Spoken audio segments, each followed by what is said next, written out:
இன உணர்வோடும் மான உணர்வோடும்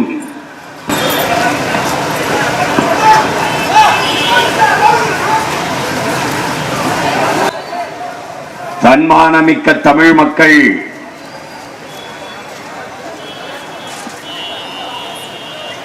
பேரெழுச்சியாக பங்கேற்றிருக்கிறார்கள்.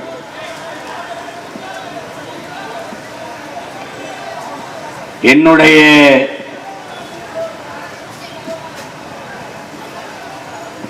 உயிரோடும் உணர்வோடும்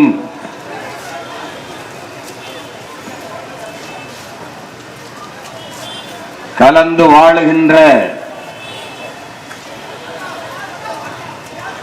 என் உயிர் சொந்தங்கள் அனைவருக்கும் என்னுடைய அன்பும் வணக்கமும்.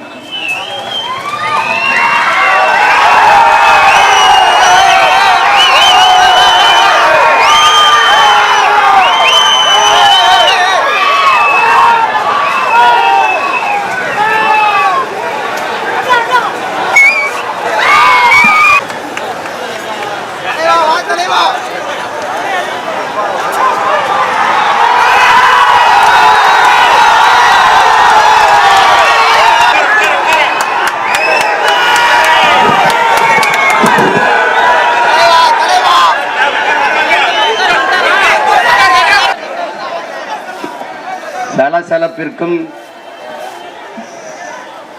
சத்தங்களுக்கும் அஞ்சுகிற திராவிட நரிகள் அல்ல நாம்.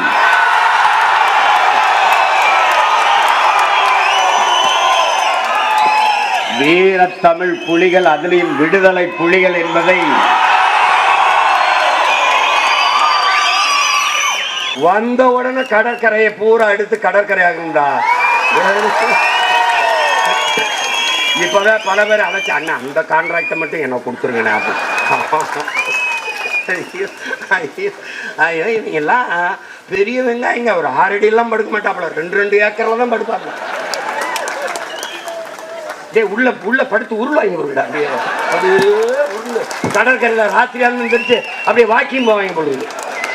டே உங்களை எல்லாம்டா டே செக்கிழுத்தவன் நாட்டுக்கு என் பாட்டை எங்க படுத்திருக்கான்னு தெரியல, தூக்குல தொங்குனவன் எங்கன படுத்திருக்கான்னு தெரியல. நான் டே நீங்கள உங்களை எல்லாம் டே வேணாம்டா.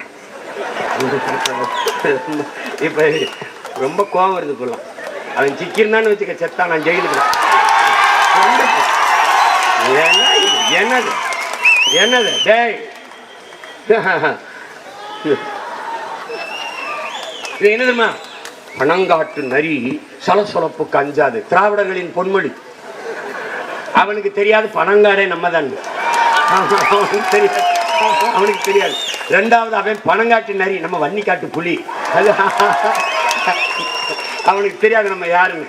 அங்கே நாட்டில் பாட்டு, பண்டார வன்னியனின் வாரிசல்லவா பாட்டு. வண்டியில் போகும்போது நான் எங்கள் அண்ணன் நடேசன் போயிட்டு இருக்கும்போது பாட்டு ஓடுது. என்ன பாட்டு? என் ஜனமே எண்ணினமே இன்னும் என்ன மயக்கமா, எதிரிகளை எல்லையை விட்டு விரட்டிடவே தயக்கமா, பண்டார வன்னியனின் வாரிசல்லவா பகையை துண்டாட நெஞ்சினிலே வீரமில்லையா, ஆண்டாண்டு காலமதாய் ஆண்டு வந்த பூமி, அப்பன்னாச்சி பாட்டன் பூட்டி சுத்தி வந்த வீதி, வீதி புறாம் பிகாரு போய். அவன் என்னென்ன வேலை பண்ணிட்டான்னு நினைக்கிறான் நம்மள. ஒவ்வொன்னையும் பாரு, எல்லா இடத்துலையும் உன்னை எப்படி நுட்பமா வெளியேற்றினான் பாராத. நீ வழிபாட்டு தலம் இங்க போனா, இப்ப அந்த கோயிலுக்கு போனோம், கோயிலுக்கு போய் பார்த்தா நம்ம பாட்டு ஆனந்த கொன் சிலை இருக்கு. நீ ஏன் கோயிலுக்குள்ள உன்னை போவிடல? போனா தெரிஞ்சிடும் ஆனந்த கொன் கட்டியிருக்கான். எப்படி இருக்கு பாரு. அந்த வாசல்ல வச்சிருக்கா ஆனந்த கொன் கட்டியதுன்னு ஒரு பலகை.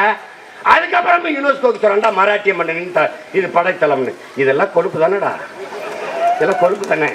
ஏன்னா செட்டையை பேக்க ஒருத்தன் இல்லைன்னு நினைச்சுக்கிட்டு இருக்கா நீ. தம்பி இங்க கத்திக்கிட்டு இருக்கிறதெல்லாம் வெற்று முழக்கம் அல்ல, வெற்று கூச்சல் அல்ல. 2026க்கு பிறகு வெற்றி முழக்கம் என்பது உனக்கு நிறுவனமாகும்.